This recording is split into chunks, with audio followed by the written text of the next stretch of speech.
اعوذ باللہ من الشیطان اللعین الرجیم بسم اللہ الرحمن الرحیم وبہ نستعین وهو خیر معین وصلی اللہ علی محمد وآل بیتہ الطیبین الطاہرین واللعنۃ الدائمۃ علی اعدائہم من یوم عداوتہم الی قیام یوم الدین اللہم صل علی محمد وآل محمد۔ سب سے پہلے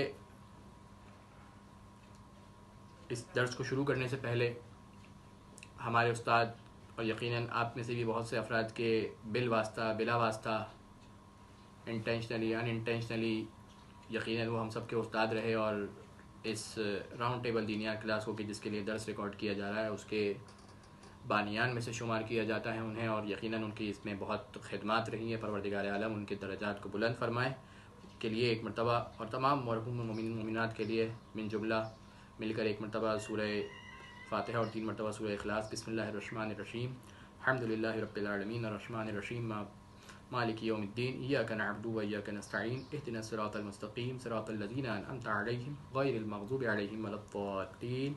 بسم اللہ الرحمن الرحیم قل هو اللہ احد اللہ الصمد لم یلد ولم یولد ولم یکن له کفوا احد۔ بسم اللہ الرحمن الرحیم قل هو اللہ احد اللہ الصمد لم یلد ولم یولد ولم یکن له کفوا احد۔ بسم اللہ الرحمن الرحیم قل هو اللہ احد اللہ الصمد لم یلد ولم یولد ولم یکن له کفوا احد۔ اللهم اغفر للمؤمنین والمؤمنات والمسلمین والمسلمات الاحیاء منهم والاموات تابع بیننا وبینهم بالخیرات انک مجیب الدعوات انک علی کل شیء قدیر برحمتک یا ارحم الراحمین۔ اللهم صل علی محمد وآل محمد۔ سامعین کرام، میرے عزیز دوستوں، بھائیوں، کچھ سال ہی پہلے کی بات ہے کہ میں بھی اسی راؤنڈ ٹیبل دینیات کلاس کے شاگردوں میں سے ایک شاگرد ہوا کرتا تھا، اور جیسا کہ میں نے بیان کیا کہ استاد غلام علی صاحب جس طریقے سے بہت سے دوسرے افراد کے استاد ہیں، اس طریقے سے ان میں سے میں بھی ایک ہوں کہ میرے بھی وہ استاد رہے ہیں، اور یہ پروردگار عالم کا فضل اور کرم ہے کہ انہوں نے اس لائق بنایا ہے کہ آج آپ کے سامنے کچھ بیان کر سک رہے ہیں، اور یقیناً آپ ہی ہوں گے اور آپ ہی میں سے کچھ وہ افراد ہوں گے کہ جو مستقبل کے اندر انشاءاللہ اس مقام کو سنبھالیں گے اور ان فرائض کو انجام دیں گے، اور امر بالمعروف اور نہی عن المنکر کہ جو اسلام کا ایک اہم ترین باب ہے اس کے عنوان سے یقیناً دین کی تبلیغ کرنے کا آپ لوگوں کو موقع ملے گا۔ جس موضوع پر جس ٹاپک پر آج ہم نے گفتگو کرنی ہے وہ ہے والدین کا احترام۔ والدین کا احترام کرنے کی پروردگار عالم نے کس طریقے سے تاکید فرمائی ہے۔ یقیناً بہت ساری باتیں ایسی ہوتی ہیں کہ جو یقیناً آپ نے سنی ہیں، پہلے سنی ہیں، کسی اور سے سنی ہیں، کنہیں عالم دین سے سنی ہے، مجالس کے اندر سنی ہے، دروس کے اندر سنی ہے، بہت اچھی بات ہے اور اس پر عمل کرنا چاہیے۔ لیکن بہت ساری چیزیں ایسی ہوتی ہے کہ انسان بھول جاتا ہے۔ جب انسان کو کوئی بات یاد دلائی جاتی ہے، کسی روایت کو پڑھتا ہے، کسی ذاکر کو سنتا ہے، کسی مقرر کو سنتا ہے، کسی کا درس سنتا ہے، تو پھر انسان متوجہ ہوتا ہے، اور یقیناً جس طریقے سے یہ آپ کے لیے اس بات کا سبب ہے کہ آپ کو یاد دہانی ہو رہی ہے کہ اپنے والدین کا کس طریقے سے خیال رکھنا ہے، اس طریقے سے میرے لیے بھی ہے۔ ہم سب کو اپنے آپ دیکھنا چاہیے کہ ہم کس مقام پر کھڑے ہیں، آیا ہم اپنے فرائض اور اپنی ذمہ داریاں پوری کر رہے ہیں یا نہیں کر رہے ہیں۔ سورہ اسراء آیت نمبر 23 اور 24 پروردگار عالم کیا ارشاد فرماتا ہے، وَقَضَىٰ رَبُّكَ أَلَّا تَعْبُدُوا إِيَّاهُ وَبِالْوَالِدَيْنِ إِحْسَانًا۔ فیصلہ یہ ہے کہ تم فقط اور فقط پروردگار عالم کی عبادت کرو گے، وبالوالدین احسان، اور اپنے والدین پر احسان کرو گے۔ پروردگار عالم کی عبادت، اس کے ساتھ کیا ہے؟ والدین پر احسان۔ یہ دونوں چیزیں پروردگار عالم نے ساتھ رکھی ہے۔ اما یبلغن عندک الکبر احدہما او کلاہما فلا تقل لہما اف۔ اگر ان دونوں میں سے کوئی ایک یا دونوں میں سے کوئی ایک یا دونوں اگر بڑھاپے کو پہنچ جائے، ان کی عمر طولانی ہو جائے، ان کی عمر بڑی ہو جائے، بزرگ ہو جائیں، کچھ کام اپنی آپ کے تحت نہ کر سکتے ہوں، کسی کی مدد درکار ہو، فلا تقل لہما اف، تو پھر خبردار انہیں اف تک نہ کہنا۔ یہاں پر معصوم کا ارشاد ہے کہ اگر اف سے کوئی چھوٹا کلمہ قرآن کریم کے اندر ہوتا تو پروردگار عالم وہ کلمہ ارشاد فرماتا کہ والدین کے لیے وہ کلمہ بھی اپنی زبان سے انسان نہ نکالے۔ اوف کیا ہے؟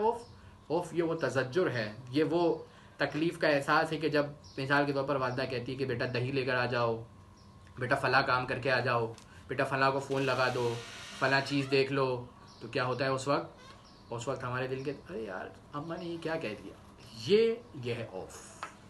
یہ ہے اف اف نہیں.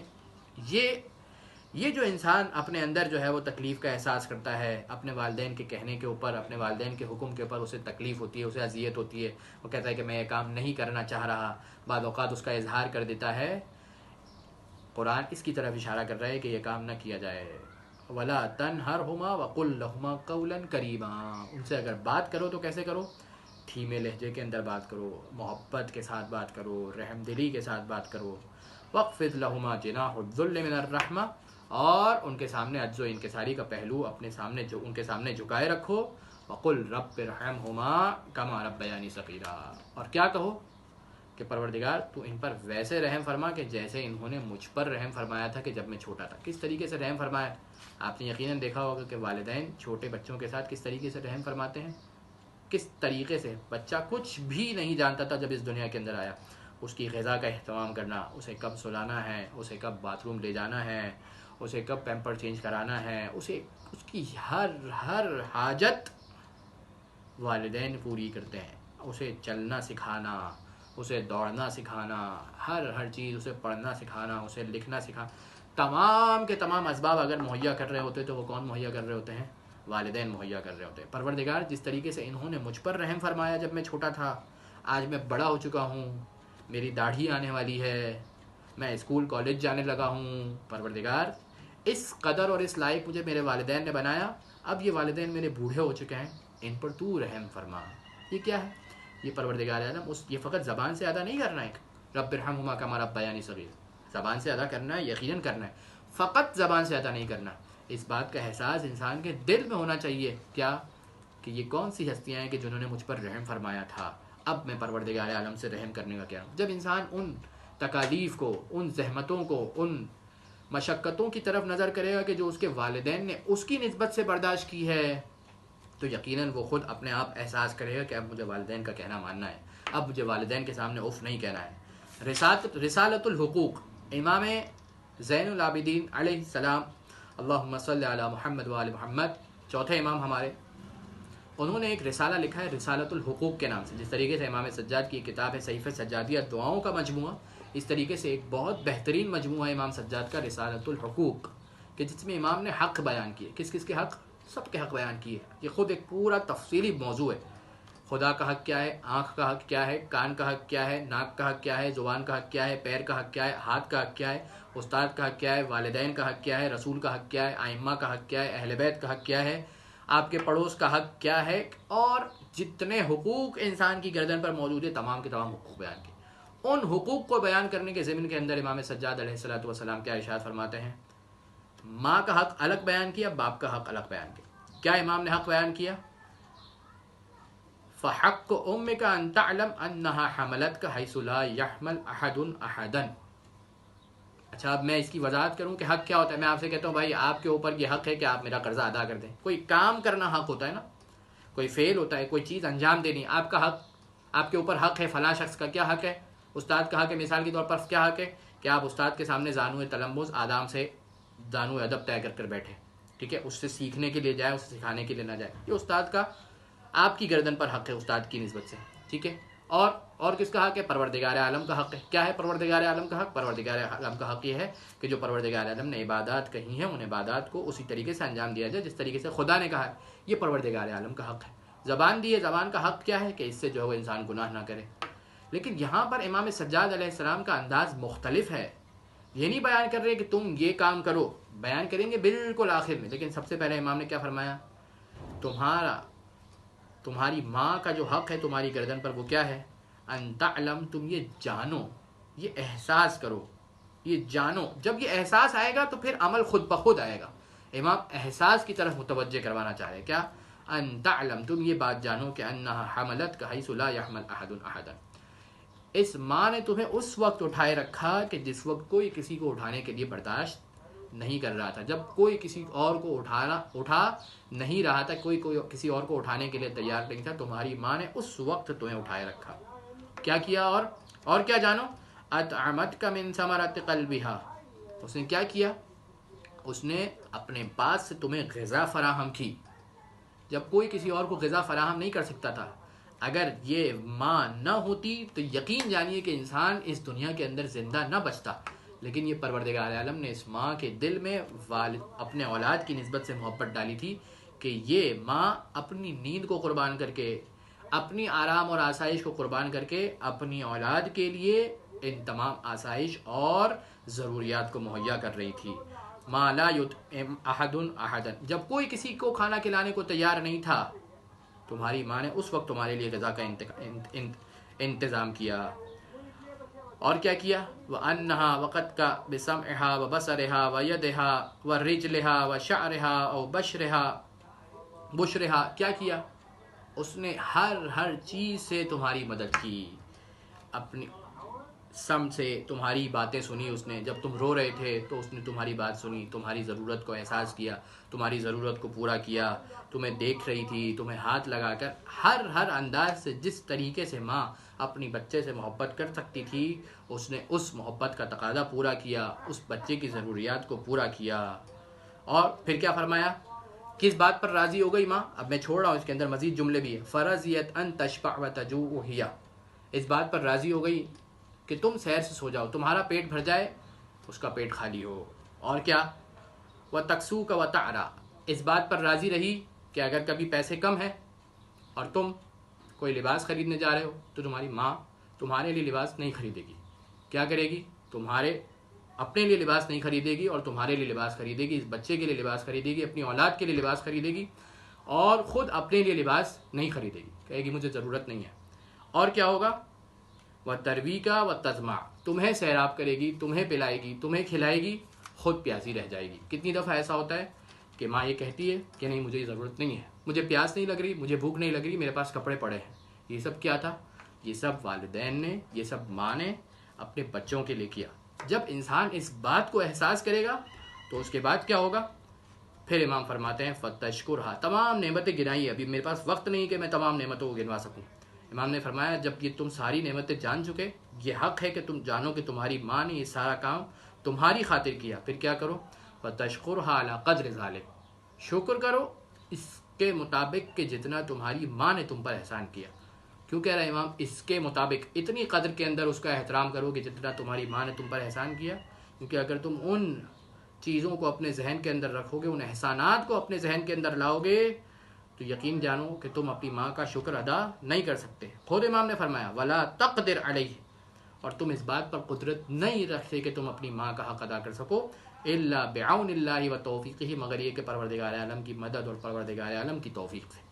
اور اسی لیے اس بات کی تاکید آئی ہے روایتوں کے اندر کہ جب انسان دعا مانگے تو اپنے والدین کی نسبت سے دعا مانگے. یہ پروردگار عالم کی توفیق کا سبب بنے گا کہ پروردگار عالم انسان کے دل کو مائل کرے گا کہ وہ اپنے والدین کے احسانات کو یاد رکھے اور ان کے احکامات کی پیروی کرے. باپ کا حق کیا بیان کیا امام زین العابدین علیہ السلام نے؟ وَحَقُّ أَبِيكَ أَن تَعْلَمْ أَنَّهُ أَصْلُكَ، تمہارے باپ کا حق تم پر یہ ہے کہ تم یہ جانو کہ وہ تمہاری اصل ہے. روٹ کاز اگر تمہارا اس دنیا کے اندر آنے کے لیے کوئی ہے تو وہ روٹ کاز ہے، تمہارا باپ تمہارے لیے روٹ کاز ہے. وَأَنَّهُ لَوْلَاهُ لَمْ تَكُنْ فَمَهَا، اگر وہ نہ ہوتا، تمہارا باپ نہ ہوتا تو تم اس دنیا کے اندر نہیں آ سکتے. فَمَهْمَا رَأَيْتَ فِي نَفْسِكَ مَا يَعْجِبُكَ، اگر کبھی تمہیں اپنے اندر تعجب ہو، اپنے آپ پر فخر محسوس ہو کہ آج میں تو پوزیشن لے کر آ گیا، میں تو فلاں چیز بن گیا، میں تو انجینئر بن گیا، میں تو ڈاکٹر بن گیا، میں تو عالم بن گیا، میں تو استاد بن گیا، میں تو اتنا اچھا شاگرد بن گیا کسی کا، میں نے تو فلاں کام کر لیا، فلاں ایوارڈ مل گیا، فلاں ایوارڈ مل گیا. جب تمہارے دل کے اندر یہ خیال آئے تو فعلم، تو کیا جان لو، ان اباک اصل النعمت علیک، یہ جو نعمت تم پر آ رہی ہے، تمہارا باپ وہ اصل ہے، وہ جڑ ہے، وہ روٹ کاز ہے کہ جس کی وجہ سے تم پر یہ نعمتیں آ رہی ہیں. جب اس بات کو احساس کرو گے تو کیا ہوگا؟ فحمد اللہ، اللہ کی حمد کرو، واشکر علی قدر ذالک، اور شکر مند رہو اپنے والدین کے اس کے مطابق کہ جتنا اس نے تم پر احسان کیا ہے. ولا حول ولا قوت الا باللہ، اور پروردگار عالم کی ذات ہی وہ ہے کہ جو قادر ہے. دیکھیے امام سجاد علیہ السلام کس طریقے سے والدین کو سمجھا رہے ہیں کہ والدین کا حق کیا ہے انسان کی گردن پر. اگر والدین فاسق اور فاجر ہوں، کسی کے ذہن میں سوال آتا ہے کہ بھائی اگر والدین فاسق اور فاجر ہیں تو کیا کریں؟ معصوم فرماتے ہیں کہ اگرچہ والدین فاسق اور فاجر ہو، بر الوالدین برین کانا و فاجرین، اپنے والدین کے ساتھ نیکی کرو اگرچہ وہ والدین تمہارے نیک ہوں یا فاجر ہوں۔ والدین کے ساتھ نیکی کرنا اس سے تعلق نہیں رکھتا کہ تمہارے والدین واجبات کو انجام دیتے ہیں، تمہارے والدین حرام سے پرہیز کرتے ہیں، نہیں، تمہیں اپنے والدین کے ساتھ نیکی کرنی ہے، کیونکہ یہ اس احسان کا بدلہ ہے کہ جو انہوں نے تم پر کیا ہے۔ کیا انہوں نے جس وقت وہ تم پر احسان کر رہے تھے یہ دیکھا تھا کہ یہ میرا بچہ نماز پڑھ رہا ہے یا نہیں پڑھ رہا، میرا بچہ روزہ رکھ رہا ہے یا نہیں رکھ رہا؟ نہیں، انہوں نے احسان بلا عوض کیا تھا، نتیجتاً تمہیں بھی شکر بلا عوض انجام دینا ہوگا۔ اگرچہ اس اعتبار سے اور روایات بھی ہے، لیکن چونکہ اب وقت نہیں ہے لہٰذا میں آگے چل رہا ہوں اور آگے کی جو ٹاپکس ہے اسے کور کرتا ہوں۔ ایک جو سوال ذہن میں آتا ہے کہ آیا موت کے بعد بھی کوئی شخص عاق ہو سکتا ہے؟ والدین عاق کر دیتے ہیں، اپنے بچوں کو عاق کر دیتے ہیں، اگر والدین ناراض ہو جائیں، کسی بچے کو نکال دے تو کیا ہو جاتا ہے؟ وہ بچہ کیا ہو جاتا ہے؟ عاق ہو جاتا ہے۔ تو کیا کوئی بچہ اپنے والدین کے بعد بھی عاق ہو سکتا ہے؟ تو کہتے ہیں کہ ہاں، والدین کے موت کے بعد بھی بچہ جو ہے وہ والدین کی جانب سے عاق ہو سکتا ہے۔ کیسے؟ کہ اگر کوئی شخص اپنے والدین کے لیے اس کی موت سے پہلے تو ان کے لیے جو ہے وہ کیا نیکی کیا کرتا تھا، لیکن ولم یعدو لہ بعد وفاتہ، لیکن جب اس کے والدین اس دنیا سے چلے گئے تو اس کے بعد وہ ان کے لیے دعا نہیں کرتا، ان کے لیے نماز نہیں پڑھتا، ان کے خیر کے میں دعا نہیں کرتا، ان کی جانب سے صدقہ نہیں کرتا، ان کی جانب سے مجلس نہیں کرتا، تو نتیجتاً یعنی ان کو یاد نہیں کرتا کسی بھی خیر اور بھلائی کے کام میں، انہیں بھول گیا ہے، تو کیا ہے؟ سماہ اللہ عاقًا، تو اللہ ایسے شخص کو کیا قرار دے گا کہ یہ اپنے والدین کا عاق شدہ ہے، کہ اس کے والدین کے ساتھ رشتہ اور رابطہ کٹ گیا ہے، ہٹ گیا ہے۔ اور اس کے برعکس بھی روایت ہمارے پاس موجود ہے کہ اگر کوئی شخص اپنی زندگی کے اندر اپنے والدین کے ساتھ نیکی نہیں کر پایا، اسے موقع نہیں مل پایا، تو اب اگر اس کے والدین چلے گئے ہیں، اسے احساس ہو رہا ہے کہ وہ اپنے والدین کے ساتھ نیکی نہیں کر پایا، آئے اپنے والدین کے ساتھ ان کے مرنے کے بعد نیکی کرے، پروردگار عالم اسے اپنے والدین کے اطاعت گزاروں میں شمار فرمائے۔ اور اگر جیسا کہ بیان فرمایا کہ زندگی کے اندر کرتا تھا لیکن بعد میں نہیں کر رہا، تو عاق شمار کر دیا جائے گا۔ لہذا دونوں جو ہے وہ صورتحال موجود ہے، زندگی کے پہلے بھی عاق ہو سکتے ہیں، زندگی کے بعد بھی عاق ہو سکتے ہیں۔ زندگی سے پہلے بھی جو ہے وہ انسان یہ ہو سکتا ہے کہ اپنے آپ کو والدین کا مطیع اور فرما بردار بنائے، زندگی کے بعد بھی انسان یہ کر سکتا ہے کہ اپنے آپ کو والدین کا مطیع اور فرما بردار بنائے، کہ ان کے حق کے اندر نیکیاں انجام دے، ان کے خیر کے لیے کام انجام دیتے رہے جو ان کی روح کو ایصال کرتا رہے۔ اور ان حالات کے اندر بہترین موقع ہے کہ جب ہم اور آپ اپنے گھروں کے اندر بیٹھے ہوئے ہیں، یقیناً آپ کو بھی دل چاہتا ہوگا اپنے دوستوں کے ساتھ جائیں، ہر ہفتے آپ کسی نہ کسی گیدرنگس کے اندر چلے جاتے تھے، کہیں پر ڈنر کرنے جا رہے ہیں، کہیں پر لنچ کرنے جا رہے ہیں، کہیں پر بریک فاسٹ کرنے جا رہے ہیں، لیکن اب کیا ہے؟ والدین منع کر رہے ہیں کہ بیٹا باہر نہیں نکلو، بیٹا یہاں نہیں جا سکتے، بیٹا وہاں نہیں جا سکتے۔ یہاں پر والدین کا حق ہے آپ کی گردن پر کہ آپ والدین کی بات کو مانیں۔ کیا ہے بات ماننا والدین کی؟ اگر منع کر رہے رک جائے، کیا ہوگا؟ زیادہ سے زیادہ آپ کا پیٹ تھوڑا سا کم بھرے گا، کڑھائی نہیں ملے گی، روسٹ نہیں ملے گا، کوئی اور کھانے کی چیز جو آپ کی پسندیدہ ہے، کلب سینڈوچ ہے، ایکس وائی زیڈ، جو بھی آپ نے کھانے جانا تھا، نہیں ملے گا۔ اس سے زیادہ کیا ہوگا؟ کیا انسان بھوکا مر جائے گا؟ نہیں مرے گا، لیکن اس کے عوض میں، اس کے اگینسٹ میں، اس کے ریوارڈ کے طور پر جو پروردگار عالم کی طرف سے توفیق اور مدد شامل حال ہوگی کہ انسان اسے زندگی بھر یاد رکھے گا، اور انسان کو اس زندگی کے اندر ہی اس کا کئی مرتبہ اجر ملے گا کہ جسے انسان کئی مرتبہ احساس بھی نہیں کر پاتا کہ یہ اس نیکی کا اجر ہے کہ جو میں نے اس دنیا کے اندر اپنے والدین کے ساتھ کی تھی۔ لہٰذا کوشش کی جائے کہ ان حالات کے اندر اپنے والدین کے ساتھ وقت بتایا جائے، اپنے والدین کے ساتھ بیٹھا جائے، ان کے ساتھ نیکی کی جائے۔ اور کیا اچھا کوئی شخص جو ہے وہ اپنے والدین پر احسان کرتا ہے اور ان کے ساتھ نیکی کرتا ہے، ان کے ساتھ بھلائی کرتا ہے، یہ تمام کام انجام دے دیتا ہے، اس کے بعد بھی کیا کوئی یہ شخص سمجھ سکتا ہے کہ میں نے اپنے والدین پر احسان کر دیا، میں نے اپنے والدین کا حق چکا دیا، جو میرے گردن پر تھا وہ میں نے انجام دے دیا؟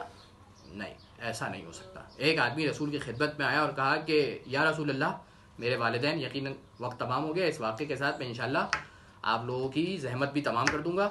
کہنے لگا کہ یا رسول اللہ، میرے والدین بڑھاپے میں پہنچ گئے ہیں اور میں ان کا ایسا ہی خیال رکھتا ہوں جیسا انہوں نے بچپن میں رکھا تھا۔ فرض کر لیجئے، اگرچہ ہو نہیں سکتا کہ کوئی شخص اپنے والدین کا بچپن میں جس طریقے سے انہوں نے خیال رکھا تھا، انہوں نے ہم جب وہ بوڑھے ہو جائے تو ان کا ویسا خیال رکھ پائے۔ اگر فرض کر لیجئے اس نے کہا کہ میں ایسا خیال رکھتا ہوں کہ جیسا میرے والدین بچپن میں میرا خیال رکھا کرتے تھے، تو کیا میں نے اپنے والدین کا حق ادا کر دیا؟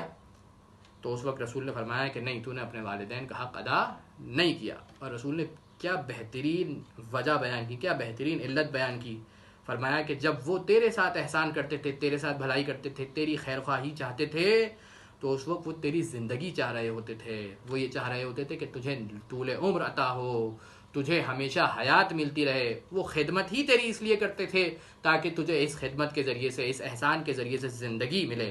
لیکن اب جب تو ان کی خدمت کر رہا ہے تو تو ان کی موت کو دیکھ رہا ہے, تو یہ دیکھ رہا ہے کہ کچھ عرصے بعد یہ اس دنیا سے چلے جائیں گے. لہذا قطعاً وہ احسان کے جو انہوں نے ہمارے اوپر کیا, ہم چاہ کر بھی جتنی بھی خدمت کر لیں اپنے والدین کا وہ احسان نہیں چکا سکتے کہ جو انہوں نے بچپن میں ہم پر کیا. اسی لیے دعا کے اندر ہے کہ رب ارحمہما کما ربیانی صغیرا, پروردگار ان پر رحم فرما جس طریقے سے انہوں نے اس وقت رحم فرمایا کہ جس وقت ہم چھوٹے تھے. پروردگار سے دعا ہے کہ پروردگار ہمیں والدین کی خدمت کی توفیق عطا فرمائے اور ان کے بہترین فرما بردار اور اطاعت گزاروں کے اندر شامل فرمائے, اور کبھی ہمیں اپنے والدین کا عاق شمار نہ فرمائے. وآخر الدعوانا ان الحمد للہ رب العالمین وصلی اللہ علی محمد وآلہ الطاہرین. اللہم صلی علی محمد وآل محمد.